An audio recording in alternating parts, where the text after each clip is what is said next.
Hey, Jesse. Happy Friday, Lindsay. Hello, listeners. Papa Top again. So, what are you drinking today? I have a mixture. I have a bunch of shit going on here. I got this and that and the other. Here, what is this? Pull this out of my ass here. It's Vista Bay Raspberry. It's very good. You brought me this, and you brought me a Celsius Tropical Vibe. Yes.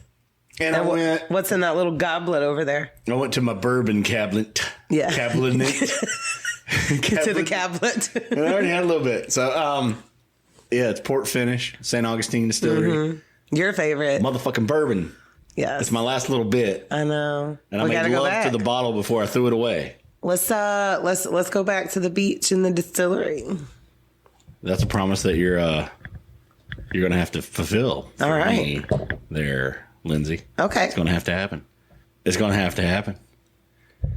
I'm just saying that it's going to have to happen. Because it's going to have to happen. What are you drinking over there? I'm having a pineapple Vista Bay. I think it's my favorite. I feel like I'm way more colorful.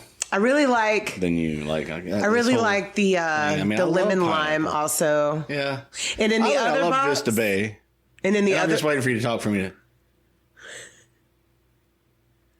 In the other box, that way. Oh my God! You and get you all flustered. Okay. In the other, be quiet. I'm just saying, I'll be quiet. You can go ahead. In the other box, just saying, Jesse, okay, enough. Oh, God. she's gonna kill me. Okay, go ahead, Lindsay. In the other box, I enjoy the watermelon and the lemon the best, and then the punch flavors. They're all good. Yeah, I like Vista Bay. Yes, Vista Bay is the tits. It's very good. Very good. Very good. Very crisp. Very crisp hard seltzer. Today is beautiful. It's a beautiful day outside, and we've been inside most of it. I've been singing fucking. Aurora Wave. Aurora Wave, but I found so many cool new bands, and Aurora Wave is coming up. They're fixing to be like huge famous. So I'm I think I already said it on the last episode, but they're going to be on Shiprocks, and that is so fucking cool. Them dudes are like killing it, man. So, and the new stuff, the new songs, and just, a baby of ours. Yeah. That we found and shared to our little listeners here. I love it. Yes. Good. All right. So let's roll that intro. Oh God. Happy Friday. Happy motherfucking Friday. Yeah. Motherfucking happy Friday. How's that?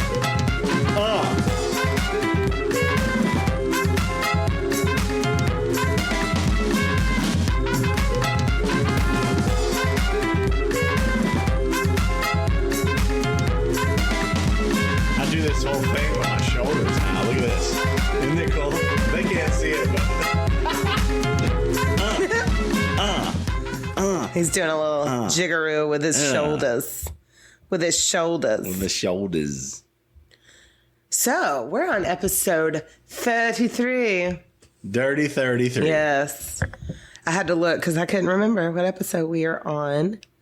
And do you want to know what we're drinking about today? Yeah, go ahead. Tell me, Miss Lindsay. What are we... Well, today we're going to be drinking about the Turpin family. But before we get into that... Turpin family? Yes. Turpentine? Like Turpin turf? Just Turpin. Okay. Before we get into that, what made you feel old this week? Look at you. Can't fucking see shit up close, man. Oh, yeah. I noticed that. I mean, I just put, I wear glasses and contacts, so I put my contacts back in, and then I noticed that either way, with my glasses or my contacts, I can't see shit up close. So it might be time to upgrade your prescription, which you didn't want to do. Bifocals on contacts, so yeah, I don't know, because my dad can they? Yeah, my dad has been a bifocal. If his glasses are Coke bottle as fuck, but he wears contacts, so I don't know. I can't see shit up close. I know that much. Mm-hmm. Well, I'm already 43. I know. I have to take a picture of small print and blow it up. Oh, so you've already been there? Yeah. Oh. Well. Yeah. But there's a few things that made me feel old. So I've had this ongoing sinus infection that I may have to tell a doc for some antibiotics because I'm about sick of it now. It's like when I bend over, like it burns right in the nose area and up here where my eyes is. My eyes will be watering, and I really thought it was allergies, but it just can't get it out. It ain't going away. And then let's see. I haven't been able to wake up at my normal time that I want to wake up all week. It's been like 30 minutes past. Yeah. Yeah. Old sucks. And then that pizza that we ate last night tried to kill me. Dude. I woke up in the middle of the night last night. Yeah. And Lindsay was over there praying to all the gods' porcelain. Oh, and it was so acidic. It was, and I'm like, I feel so bad for my baby. So I went and got her some water, Yeah. I was like, what else do I do? I don't want to comfort, I don't want to be around her. I don't want to hover. No. Her hair's not in the fucking way. It looks like she's kicking ass, whatever, and she's in it. Get her a drink of water and just set it down. I'm like, I hope you feel better. If you need anything, I'm here, whatever.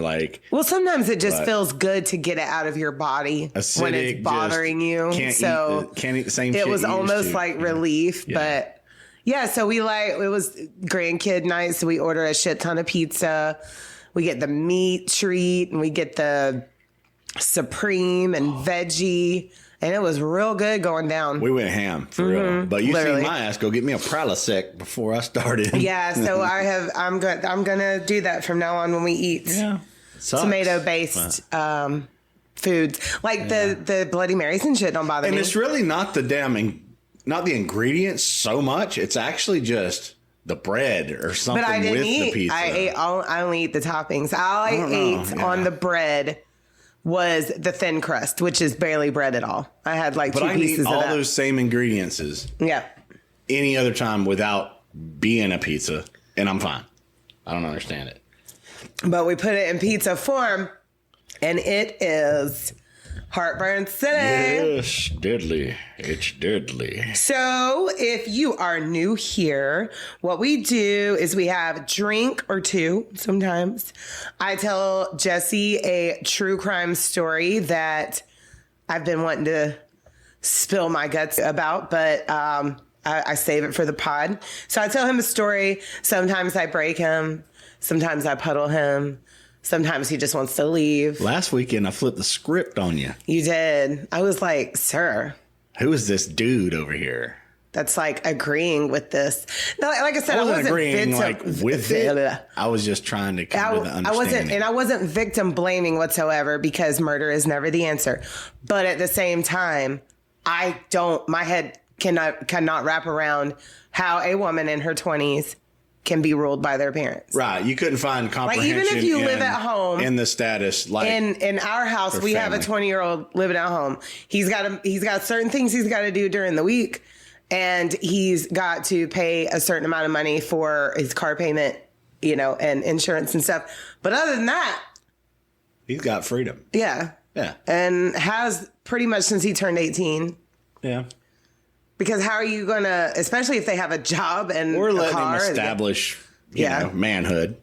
Right. Yes, come into his own and be his own person, be a good person. But I wasn't supporting her parents. No. I knew exactly what you meant. And it was just, it's still. Yeah. But like I said, my rebellious spirit could never. Yeah. You wanted me to be up in arms with you. No, not really. I just didn't. Your understanding of it was just surprising to me. Like odd. Yeah. Yeah. It was a little odd. Camaraderie.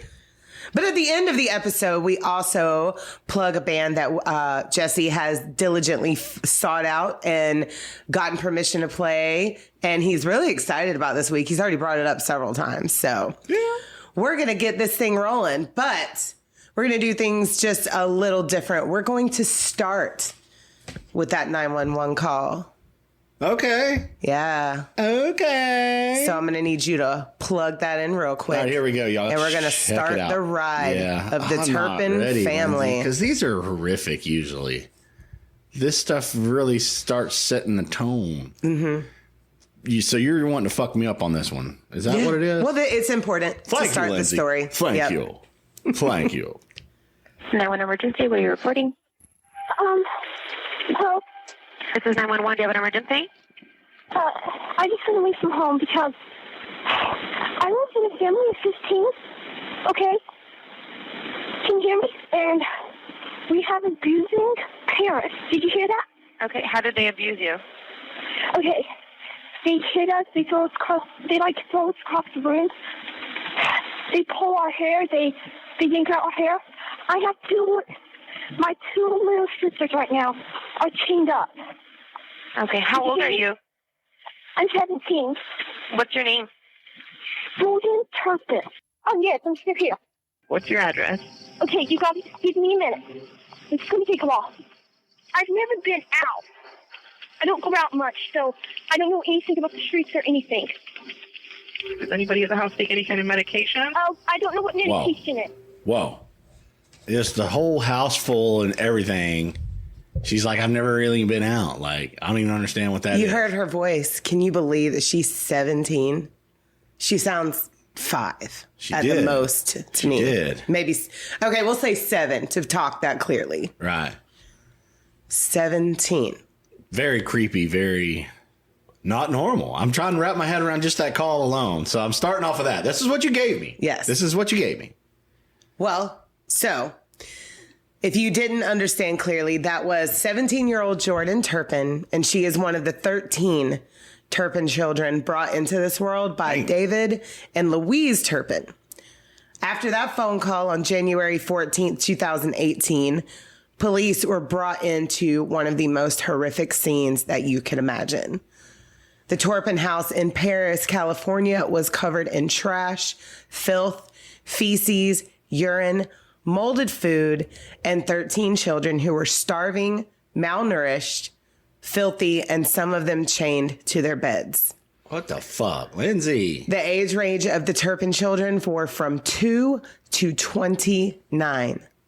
So, how did we get here?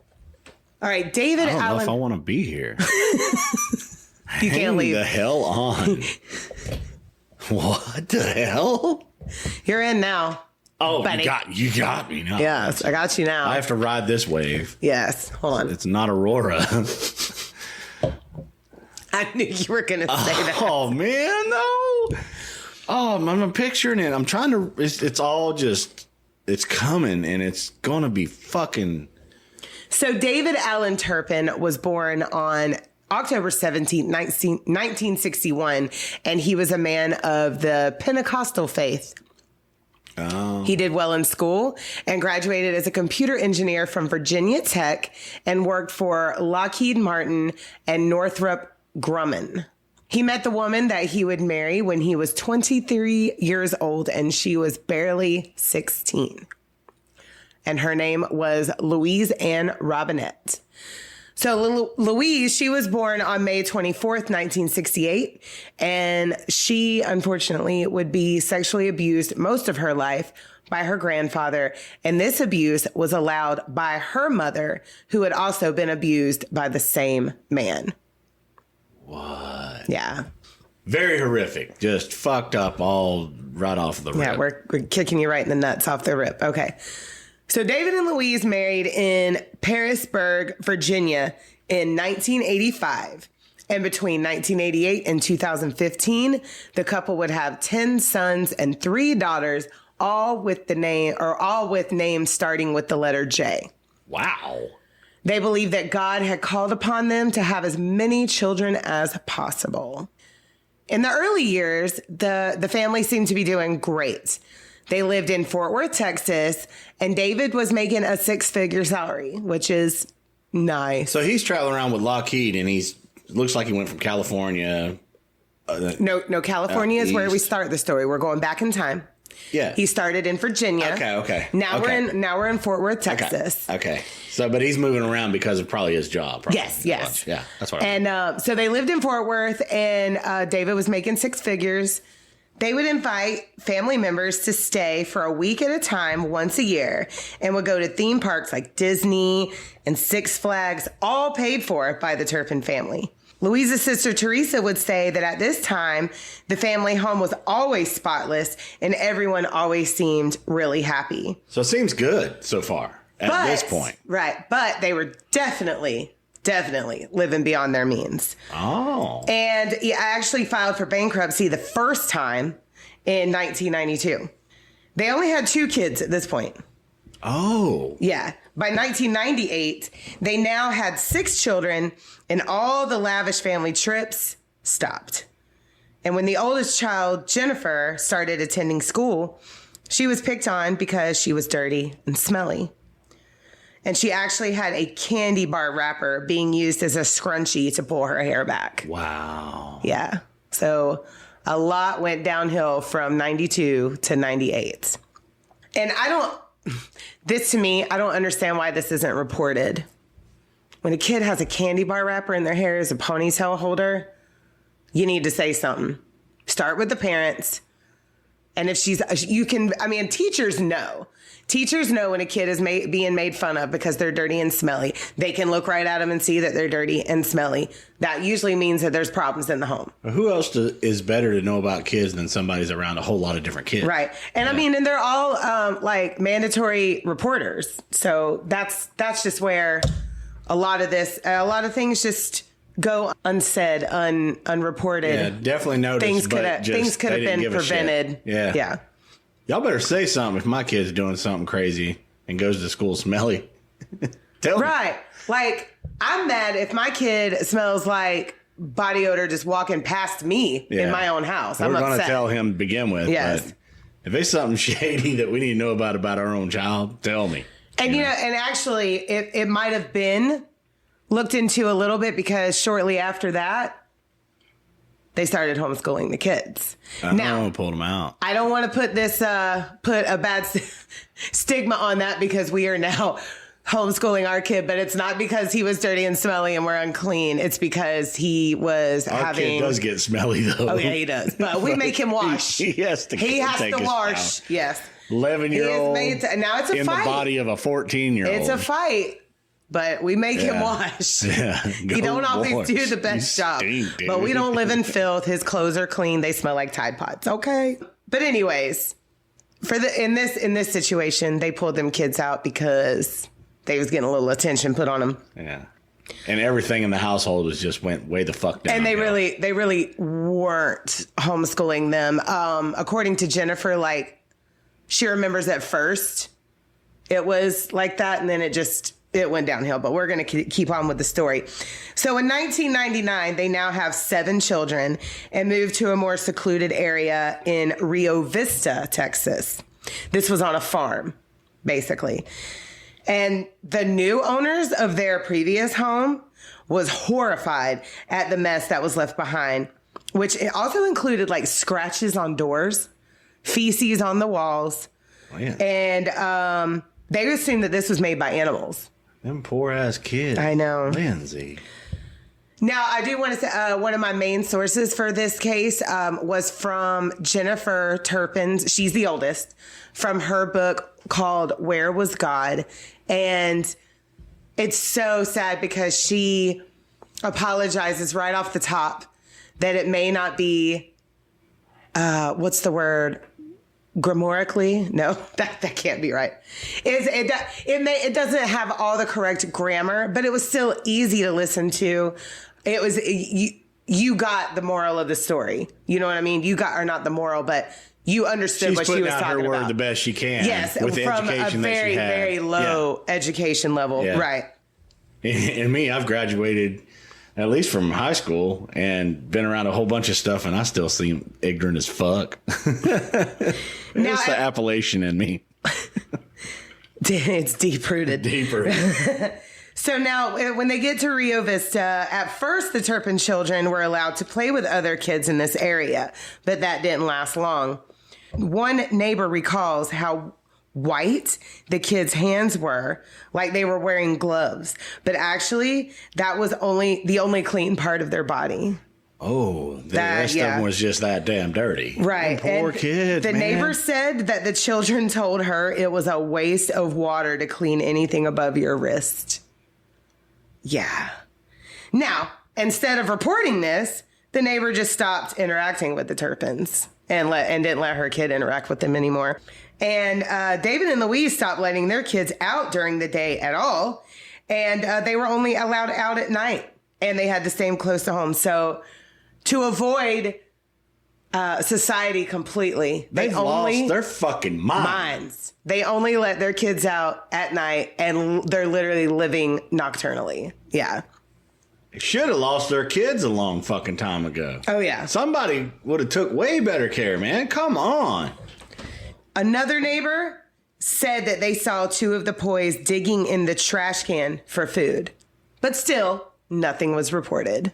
Just nosy neighbors that wanted to talk on TV after all this. Yeah, I've seen that, but I didn't say nothing. Yeah, sons of bitches. Now, Jennifer says that in this house, it was ankle deep in trash and human and animal waste. She said they had like 6 dogs. So they got dogs and human shit. Oh, yeah. I think they...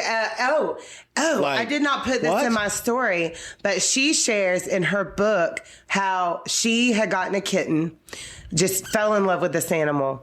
And all the dogs mainly lived outside. And for some reason, her parents, after a couple of years of her having this cat, I don't remember the exact distance, so please either read or listen to her book on Audible, Where Was God? She says that her parents basically just made her let the cat outside, knowing that the dogs would attack it and kill it. Yeah. Little Smokey. And that just like shattered her whole world, at that point. Well, here's what I want to try to figure out right now.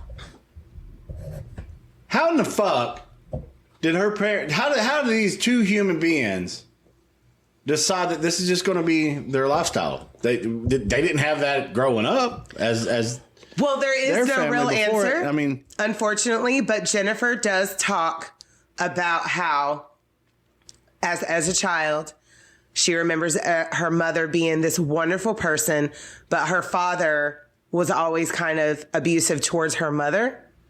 And then slowly over the years, her mother just starts getting meaner and nastier and filthier. And it just something between the two. Mental. Yeah, it was like Jennifer said one day. Between them. And I'm going to talk about that here in just a second. Yeah. Like he had broke her to the point where she just didn't give a fuck. And then he didn't care that she didn't care. And then it just kept on I got a lot more stories. So yeah, I'm still on the first page here. Okay. Yeah. So Jennifer said that when she would try to clean, her mother would get mad at her and dump all the trash that she had cleaned up. She would dump it back on the floor. She says in the house, there were snake beds, mice nests, and spiders everywhere. She actually developed like this huge arachnophobia because she was getting something from under one of the beds one day and she pulled her arm out and was covered in spiders. Yeah. Jennifer, so she picturing all this like a hoarder house, Oh yeah, completely. And that's what it was. Yeah. And all these kids are running around. And there's several, there's a 2020 special and there is documentaries on YouTube. There is a documentary that I could not, it wasn't on any of the apps that we already pay for and I wasn't going to pay for another one. So like I said, my main source for this was Jennifer's book. So Jennifer, she actually attempted to escape and got about 3 miles from home and was picked up. She didn't know any key facts she was 20, by the way, at this time. Okay. She didn't know any key facts about her life. She did know her age. She didn't know who the president was. And all she wanted to know was how she could get a job, an apartment, and a car. So the person that picked her up took her into town and Jennifer started walking around. She found a daycare and went because she was the oldest. So she'd been basically taking care of these kids for since she was of age, to be in charge of her younger siblings. She was the one really doing anything. And probably trying to give them some kind of positive way. She said around the age of 11 is when she was 11 is when her mother just basically made her start doing everything, like cooking. And it was microwave shit, for her siblings. Yeah. Her parents went out all the time and would leave them for days at a time. Yeah. And they would just eat the food, throw the shit on the floor and walk away. And they would buy and I felt bad because we buy shit for us too. But at the same time, our kids don't want for anything. We just have our certain things that we keep put up. You know? Who doesn't? Right. You know? But our kids aren't starving by any means. We buy them shit just for them, too. Yeah, they have their own shit. So, right, no, yeah. But so she went to a daycare and she asked how she could get a job.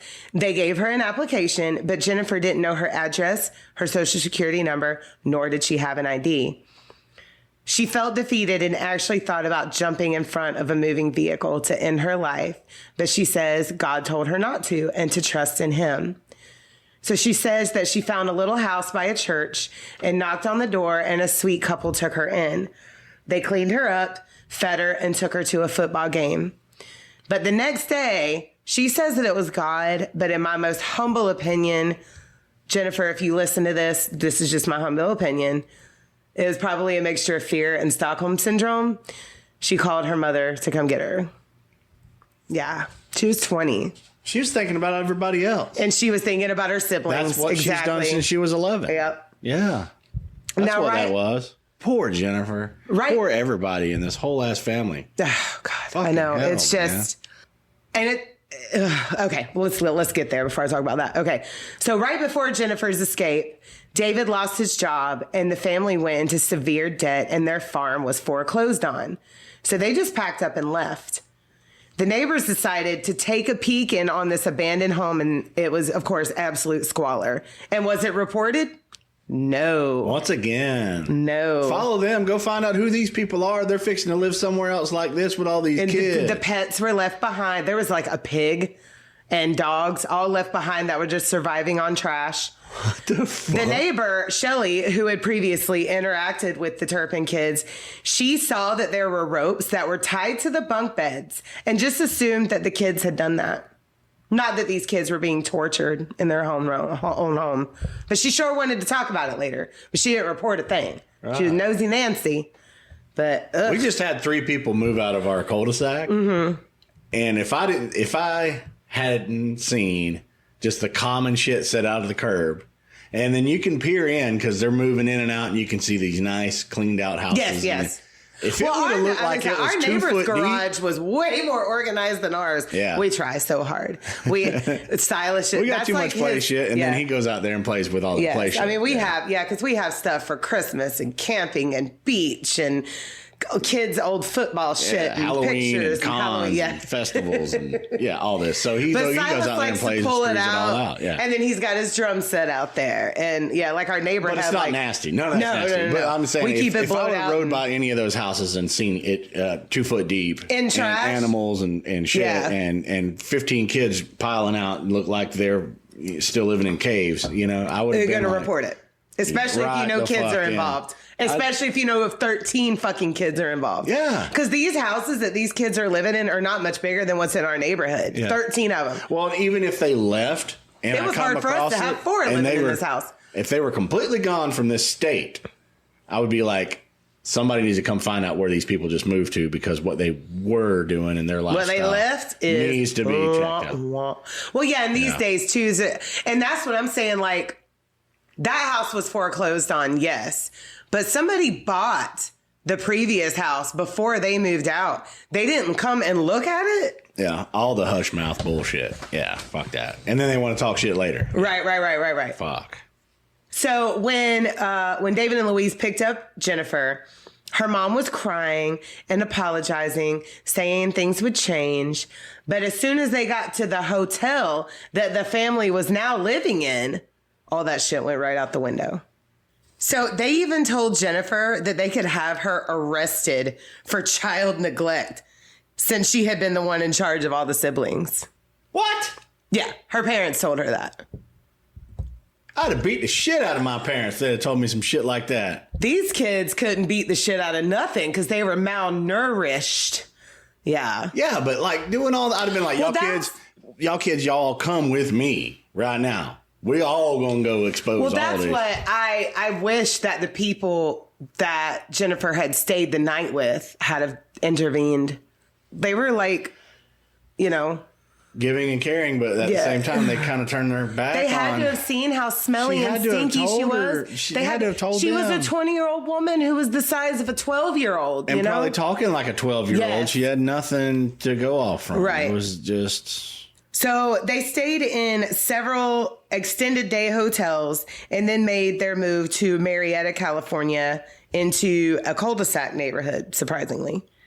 Now, previously, David and Louise had been super religious, didn't drink, didn't smoke, gamble, or even go out to a bar occasionally. Now, 10 kids and a couple decades into their married life later, they decide now is the time to party and sow their wild oats. And that is literally a quote from them. Yeah. I'm so fucking disgusted in these people. They even got into witchcraft and swinging, and there's nothing wrong with either one of those. But when you neglect your 13 children, to go and do some bullshit. Fuck you and everything you're doing. Yes, fuck you and everything you're doing. Yeah. What the fuck? Lindsay. David even arranged for Louise to sleep with another man in a hotel while he waited outside. And this was recorded for David to view for his pleasure later on. Holy shit. Catch me outside. How about that? A year later, David bought the same room and slept with his wife in the same bed to remember that event. And then their wild days came to a close. They shot the fuck out Lindsay. And I don't know what to do right now. I'm squirming. I'm squirming. And then I don't know. I just want to go and fix this. I want to go fix it right now. I can't. Well, and then they said their wild days came to a close. Oh, it was over with. So David and Louise decided. So disgusting. David and Louise decided to open a school called the Sandcastle Day School, but the only students were their own children. And they didn't do much teaching because Jordan would go on to say that she doesn't even remember finishing like third grade. Yeah. Level of schooling.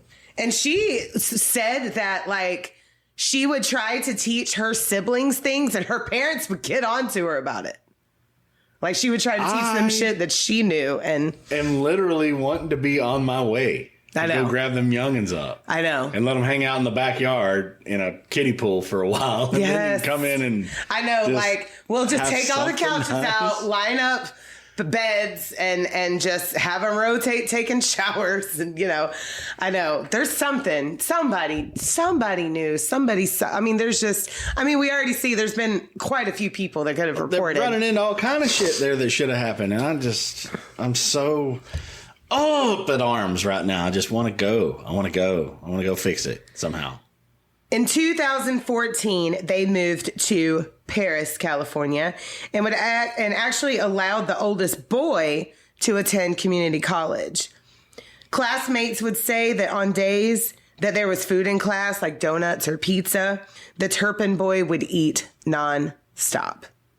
And, and I know I've never been starving any time in my life, but if I'll go like a 24-hour fast and I start eating, I have to make myself stop or I'm going to be sick. And that's just 24 hours. Have you ever been around somebody like that in that situation where they have you can tell that person over there just really is hungry? I have. No. And that's so sad. It is very, I so super sympathize with all of this because I have literally been in that situation where you're the person that shows up and you watch them physically just engulf all that just as much as they can because they don't get it, That's why I'm up in arms right now. I want to go and fix it right now. I know. You're going to make me be a social worker or some bullshit after this, ain't you? You're going to make me go sign up for... Be a good one. Yeah. No, I would be classified as a bad one because I'm fucking pissing off everybody by doing my fucking job. But doing the right thing, right, exactly. That would be me. I would get fired very quick because I actually did my fucking job, yeah. Damn, Lindsay, you making me go down the roots of me. You're breaking me down into my roots. I know. Well, let me get through this story, and then you can share. Later. I know. We're wrestling later after this one. In 2015, child number 13 was born, and David arranged for a vow renewal in Las Vegas, Elvis impersonator and all. And all 13 kids were in attendance, and you can watch this on YouTube. He should have got a scrotum removal while he did his vow renewal. Now, the kids are matching in this video. I watched it. They're matching and clean, but look so tiny. And some of them can't even walk properly. It's very... Well, they was tying them kids up and keeping them all hucklebuck. Well, and they're malnourished, so they're not growing and developing. I mean, you know, the little ones, oh, God, it just... Yeah, but they would keep them in rooms and shit. Wouldn't let them walk and go play. Exactly. Have a life. I can't believe all this, man. And it's just, and knowing what you know, it's cringe and terrifying as fuck. Like, just watching this family... Oh God, I'm gonna pause really quick, you guys. I have to show Jesse a picture. I can already imagine every aspect David in every single room. Turpin. This motherfucker has the worst haircut ever known to mankind, and you have a name for it, and I can't remember it off the top of my head. Hold on. Yes. I have a name for his haircut? Yes. Oh, here we go. But I can imagine every single room, every single situation, and this young woman having to take charge and at least give them something in life. Oh, yes. Jennifer deeply cared for her siblings. Yeah. Here he is. Oh, my God. Humperdinck. Humperdinck, yes. Engelbert style. Oh, my God. And it's even worse. His haircut. It's even worse when he's younger. I can't pull any of those pictures. His they're not on here. looks like 1960s Tupperware. That's it. That is it. Oh, man. Like 100%. Yeah, he's the lost BG. That's David. That's David Turpin. Completely horrific, and I wanted to. Yeah, I can't find any of the younger ones, but you can see it on the YouTube video if you decide to watch the vow renewal. Yeah. I wanna beat him all over. Now, and for some of these kids, over and over again. For some of these kids, it was the first time outside of the walls of their own home. Should I not close easy? Oh my God. I'm sorry. Like, I really want to go fight this dude. Oh yeah. I'm not a violent dude. He's got a punchable face, and so does his wife. I'll show you her in a little bit. I would have hit him with a 2x4 that already hit him and gave him his haircut. I do want you to watch the 2020 special. It's only like an hour after this. Yeah. But I want to get a 2x4 the whole time. I'm gonna hacksaw Jim Duggan his ass. So Jennifer says that before California, the abuse was mainly put on her. David would beat her with the belt until she bled for anything that he said that she did wrong. And he even hit her in the head with the belt buckle. That dude right there. That dude right there. Yes. He did some shit like this to people. He did that. He had that kind of household. Mm-hmm. He hung out in his car while his old lady was getting banged. Mm-hmm. He mistreated his kids and have pigs and shit in his house and 2 foot of garbage and feces. And is beating this little girl. And all these kids are little. I mean, little defenseless creatures. I mean, she says when they got to California, at first things were okay. They were going on vacations again. And they even got a year pass to a theme park. She says that they bought toys and gifts, but those would be quickly taken away as punishments most of the time. And she said Louise would have designer purses and collectible dolls. Like, when they go in and investigate this house, like, there's all kind of new shit still in packages. That's Louise's, like, toys. They're not the kids. Yeah. What she look like? Is it my turn to see that? Yes, too? I can show you Louise. I'm chewing on a piece of ice right now because I'm already out of bourbon. But Lindsay, if she is Engelbert Humperdinck style too, I want to die laughing. Oh my God. Okay, here's the picture of them at their vow renewal. Look at the hair. Look at him. Look at the hair. So, okay, he looks like the big dude with a nail in his head on Happy Gilmore. Don't he? That's her after everything went down. Yeah. Haggard old bulldog. Yeah. Haggard old bulldog. I don't make fun of people's looks by any means, but she deserves it. Oh, yeah. Fuck her. Fuck her. Fuck him. Fuck them both. But yeah, that's them side by side. Yeah, this looks like warts. They look like warts on somebody's genitalia. So Jennifer says that they would eat better food than the kids, saying they couldn't afford to feed them the food that they were eating. Yeah, those words came out of their mouth.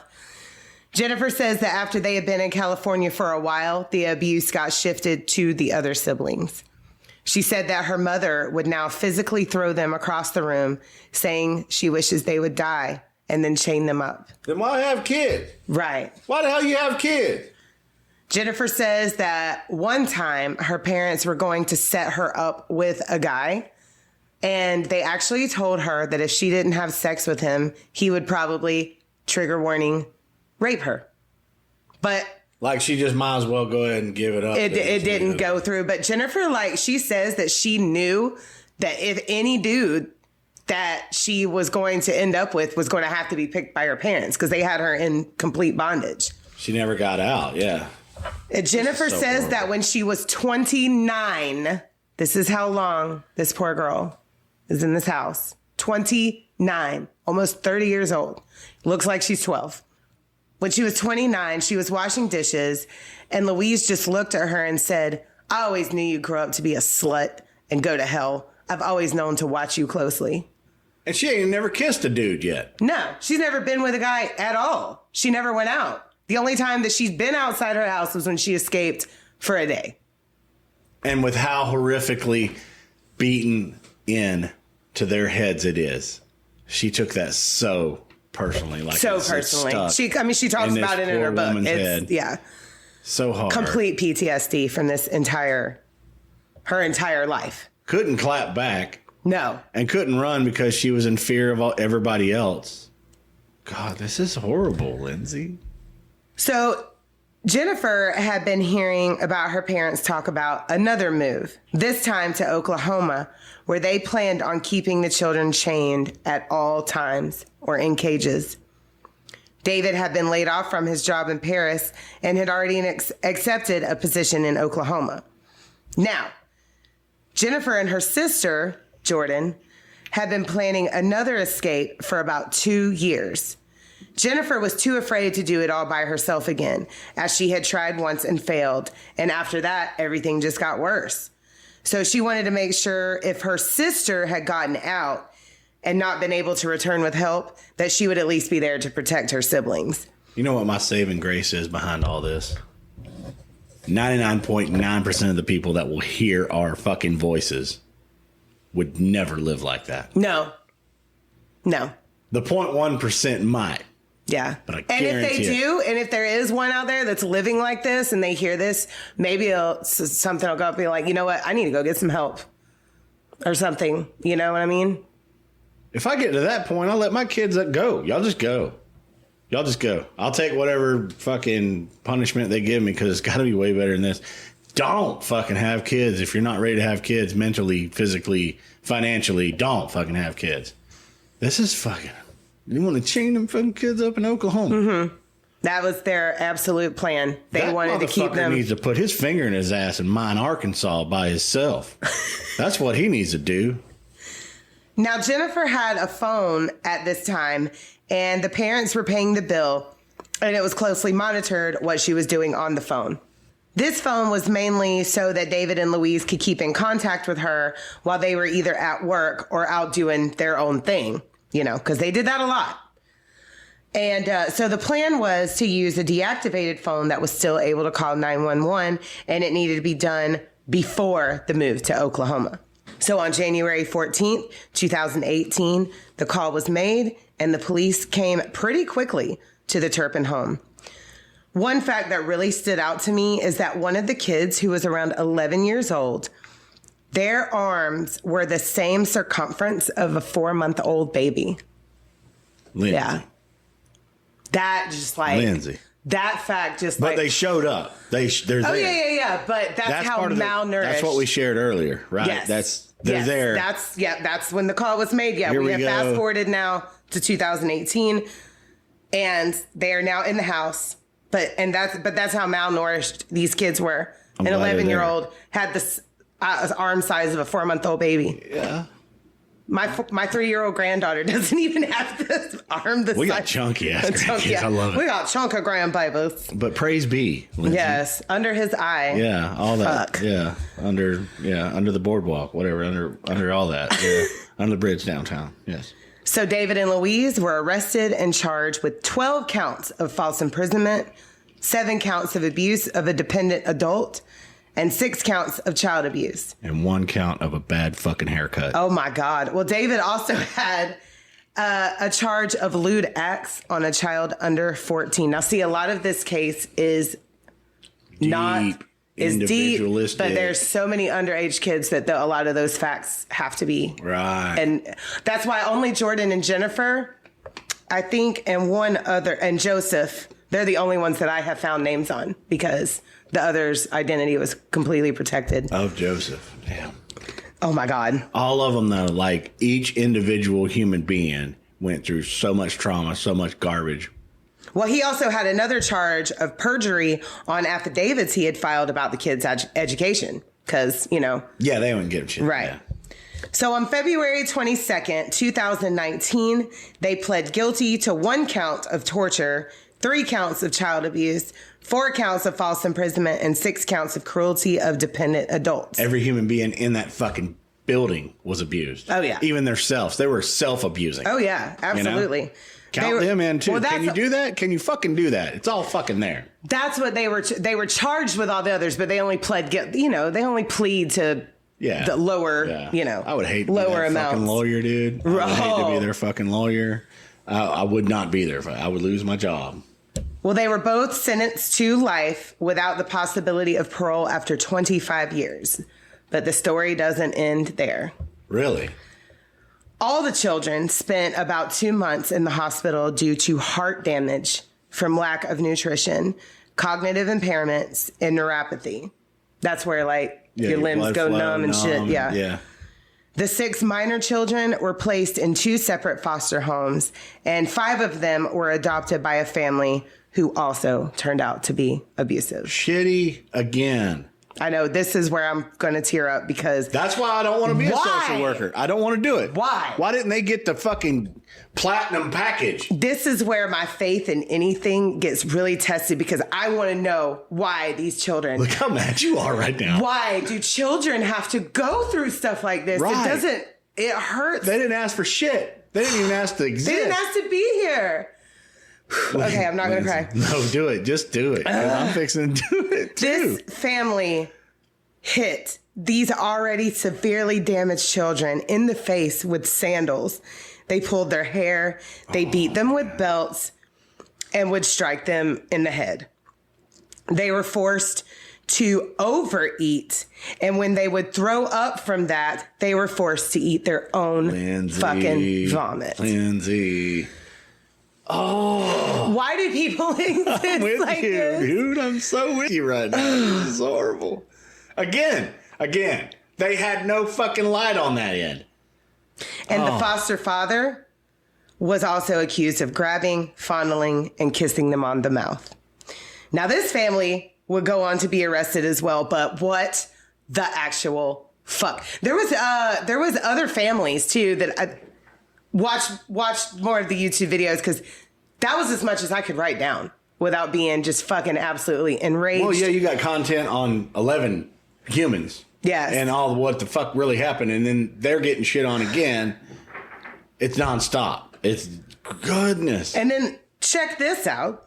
So when the initial investigation happened on the Turpin parents, over $600,000 was raised from for the children and put into a trust controlled by this absolute cunt of a woman named Vanessa Espinoza. And she denied Joseph Turpin the purchase of not a car, not a motorcycle, a fucking bicycle for transportation. She just wanted something. He didn't ask for anything else other than a fucking bicycle, and he was denied. Now, I did the very simple math, and that $600,000 divided by 13 is around $46,000, which is plenty of money for these older kids to get a decent car, pay it off, and probably a little studio apartment. They just wanted a fucking chance. Right. They just wanted a chance. And they've already been through enough. Why are you doing this to them? Well, she got arrested too. There's a whole story on that. She's covered in that special. So fucking horrific. And this money was raised by the public. I bet you could spend another 2 days and we could talk for 2 months on this shit. There's parts. There's some podcasters that cover 2 and 3 parts on this. I had to make it small because I could not be enraged about this family. You are enraged. I know. I'm red inside Lindsay, right now. Though, listen to me. I was watching Inside Out with the grandbaby at like 3 a.m, and I'm that little red dude. That little red dude is all in me right now. Listen to me about human existence real quick, because I'm fixing to fuck you up again. Where you're clenching your fist and you're saying, God, God, God. Imagine the thousands of fucking years shit like this and even worse is going on. Oh, I know. And I can picture every single room in this household. And I've been in houses almost like that. I've been around people almost like that. It is so fucking disgusting. And I've been around a haircut almost like that. And it's so fucking disgusting. He looks like that dude on The Princess Bride, the white ghosty guy. Yeah. What's his name? I don't know. He's got the pale lips. Good morrow, Abbott. Hey, Abbott. I hate that guy. Kind of looks like that guy, too. Like when he's walking and he's all like, good morrow, good morrow, good morrow. Hey, Abbott. And there he is. There he is with the fucking little haircut on Princess Bride. No. I'm thinking of the ghostly white dude. That's who came to mind. You know what I'm talking about? Oh, the torturer guy. The torturer guy. Yes, with the yes, six finger guy. Yeah, he was working for the six-fingered, six-fingered man. My name is Minuo Montoya. You killed my father and prepare to die. And that was a great movie. I'm trying to bring some kind of light into it. But imagine all them little boys and stuff that had all their genitalia cut to be in church and sing for church. Well, and the Native Americans. People. Imagine all the people that used to march on fields and take over whole civilizations in the name of God. I know. What kind of God was that, too? So if you're questioning all of that. I know. It hurts. I have to stop thinking about it. It hurts. It's man. It's man. Oh, I know. Just remember that. And I do. And I'm not trying to stick on any side of any religion or any ideological bullshit. It's fucking man. Why can't the children be saved? Why can't the fucking children? Where's the light? Yeah. But but it's been going on for human existence, just period. Disgusting. His haircut is fucking disgusting. So Jordan Turpin, the Turpin girl who made the 911 call, right. She was released without notice from her foster home without any life skills, plan for housing, or how to obtain food and health care. Why? Why don't you set them up while you're there? Well, hold on. We're getting to the light. So the Turpin children filed lawsuits, and ABC 2020 did investigate, and they did their fucking work. And they also, and they have a special case on this. And the main updates that I have found are that Tyler Perry has been providing support and care for the Turpin children. He's such a beautiful human being. Oh, yeah. And Jennifer was married last year in October with all her siblings in attendance. Jennifer is on Instagram. She has written the book, Where Was God? I'm trying not to break down. So we're tagging Jenny in this. Yes. And I listened to her book on audio, and she has a website called, and I want to order some of her jewelry. It's called Dawn's Designs. That's her middle name. So we're tagging Dawn's Designs now. Yes. So her name is Jennifer Dawn Turpin, and Dawn's Designs is the name of the website where you can order her jewelry that she makes, and she has that listed in her bio. And she is also now she has become a phlebotomist and is a huge supporter of the LGBTQ community. Okay. Do your thing. Yes. That's awesome. And that wraps up. So we're tagging all the cool stuff. So fucking I may reach out to Jennifer herself. I will tag her website, but I may reach out to Jennifer personally for her permission to tag her, because she may not want to be her personal relived, stuff. right? We're tagging her jewelry. I'm gonna tag her website for sure. We're gonna plug your shit, yeah, absolutely, yeah, support, because it's cute, little and dainty. Anything else? Like if we get in contact with any more, we're gonna add. If there's any more stuff that we can add for her siblings, anybody else, right? That's relative. send it our way. I want to know. I want to be part and of just any listening support to her for anything, book. Like I just felt they need the fucking golden ticket pass in life from here on. And if we can help in any way, hey, there's your smile. I know. That part, you know. Well, and just listening to her book, I could just tell what a beautiful human being she is. Like, you can just... Now, she didn't narrate the book, but I just pictured her. I looked up her picture, and I just heard her words, and just knowing what she went through, and I just sat and listened, and just... My heart bled. I mean, it just bled. And I wanted to just find her and hug her. Yeah. I've been around a lot of poverty growing up and noticed a lot of things and remember a lot of things. And a lot of things I've shut out of my mind, you know, and I can picture every situation in that room except for the tying up and abuse stuff. I didn't really ever see any of that. No. But the hoarding, the filth, the squander, the just nasty ass way of life, I've seen it a few times, and I sympathize with every single human being in this story. Unfortunately, even the parents, because they're fucking shot out. Yeah. But I'm glad they're away. I'm glad all this really happened. Now, I've had a few friends whose parents weren't as clean as my family was, but I never seen anything like that until I remember watching to the extent where you're waiting in their house. I remember watching the first episode of Hoarders, and I thought that it was made up. Yeah. I was like, there's no way. I've seen it. And I mean, I remember that on that particular episode, they found a flattened out dead cat. Yeah. Like in this person's house under trash, and I just screamed because I was like, I've been in houses where you don't move shit. You don't move shit. You don't move it around. So horrifically, Lindsay, thank you. And you just kind of fucking puddled me on this deal. And thank you, Jennifer, for writing your book and letting us and telling us about your story. Giving us the opportunity, us podcasters, the world. Thank you so much. And for Jennifer, I'm sorry about your life, and I hope it's the golden ticket from here on. And for Jordan and Jennifer, who have both been in the public to tell this story. And because unfortunately, some of the siblings, they still got that the shit stick. Yeah. After that. Well, and they also still sympathize with their parents. So yeah. The mental stuff. That's going to take some growing and learning and some therapy and all that. Yeah, they'll overcome that. Because you got to understand, a lot of these children were still way underage. Like I said, they ranged from Jennifer was 29 and the baby was 2. Yeah, anybody that gets in that situation, stay in positive contact. Well, and I mean, and then you got to think, rebuild. They, 5 of them went to another abusive home. Yeah. Fucking A. That sucks so bad. So bad. The system failed them.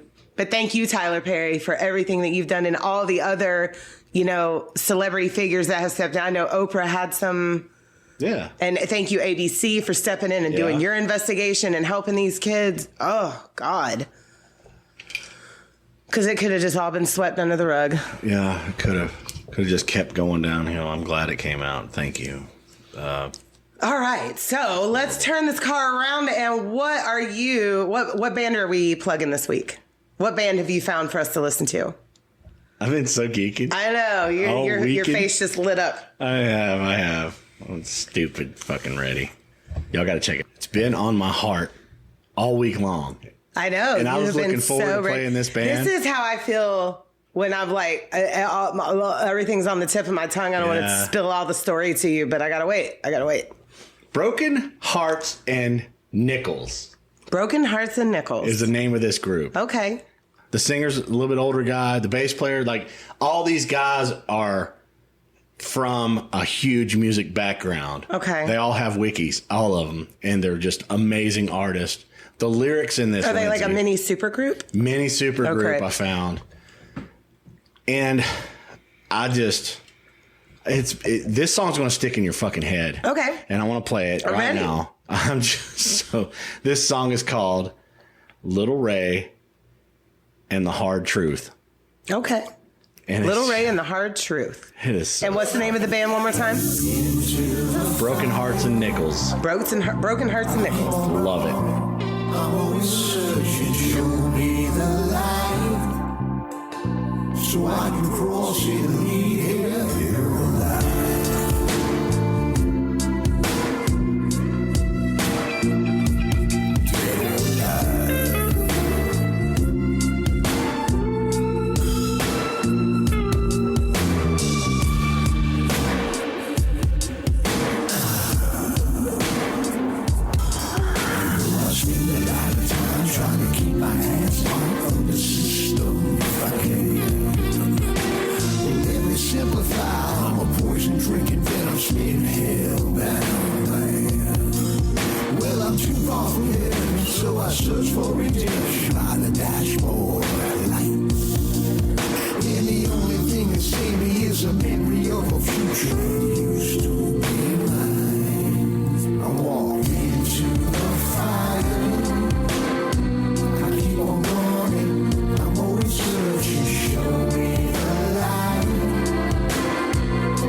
other band has he been in? I don't remember. I need to do a little bit more research. Yeah, because I know These that guys voice. have been in some big shit. What band is that? And oh my God. I found him, and he's all like, yeah, man, play our jams, whatever. And I only found like 2 songs. It sticks in your soul, doesn't it? Yes, it was so smooth. And like I said, it's going to drive me crazy. And you can tell that he's an older dude, but he has all the lyrics. The best lyrics that I've heard this year. Swear to God. They're so gripping into my soul. I don't know why. I want so much more. Broken what? Broken Hearts and Nickels, right? Broken Hearts and Nickels. Okay. Yeah. Love them to death, man. So fucking fire, dude. He's just like a fine piece behind a dashboard at night, you know? And I'm all like, dude, I've been there. Just amazing. So yeah, upon Lindsay's research real quick, we just checked it out. I think it's posted backwards. Mm-hmm. I think it's the band Little Ray and the Hard Truth is the band. So Little Ray is the singer, right? Yes, that's what it says. So according the song was to called Broken Hearts and Nickels. AI. So I was backwards. Yes. Love them so much. I want to get this shit right. Apologies all around. Fucking fire ass band though. Follow them. There are 2 songs out. Follow them. Just support whatever. And just, you know, hey, amazing project. Perfect lyrics. It hit my soul, dude. I'm going to play that song for hours when we go up north. Lindsay, you're going to hear that song 15 times. Okay. While I'm driving. Yeah. Heard. But yeah. That's my restaurant lingo coming out there. Heard. Isn't it good though? Yes.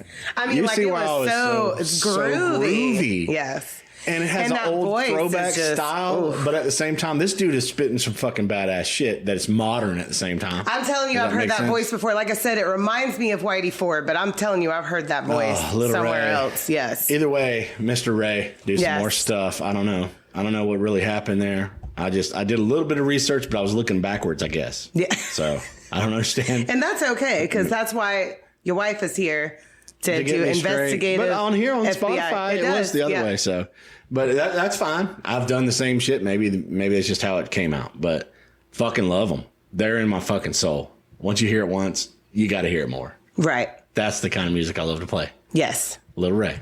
And it's very, and you were already over there like spitting out the verses and stuff. And I'm like, okay, he already knows all this jam. Oh, I've heard this song so much, dude. I love them.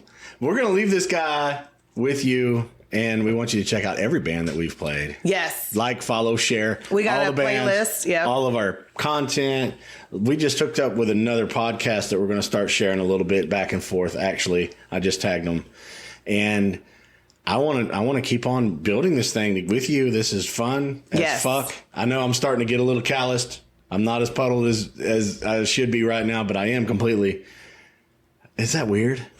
No. Well, I would say next week we're going to do another more popular case because it's trending right now. So I want to go ahead and tell Jesse about that one. And you guys, a lot of you will know it. If you don't, great. It'll be your first time hearing it too. And then we're going to cover a few. We're going to be in Pride Month. So we're going to cover a few cases that happened in the LGBTQ plus community. Awesome. Yes. Awesome. Awesome. Join our everything, because this ride at midnight behind a dashboard is just so fucking fire. Yes. We'll go into the fire. Yes, it's very, I mean, that voice is just like butter, man. It's butter. Butter. And there's a fly buzzing around you that's pissing me off. And y'all, we do not live in filth, but we do live in Florida. And there's going to be one fly in your house during the summer. We got plants. At all times. I And didn't plants. notice there was one over there trying to get me. He's trying it was to get on me. your shoulder a second ago. Now He yeah. was trying to walk into the fire too. Shit. Anyhow, Lindsay, Walk into the fire and die, fly. let's do this shit. Yes. We'll see you guys next Friday. Yes. Like, share, follow, drink.about-something.site.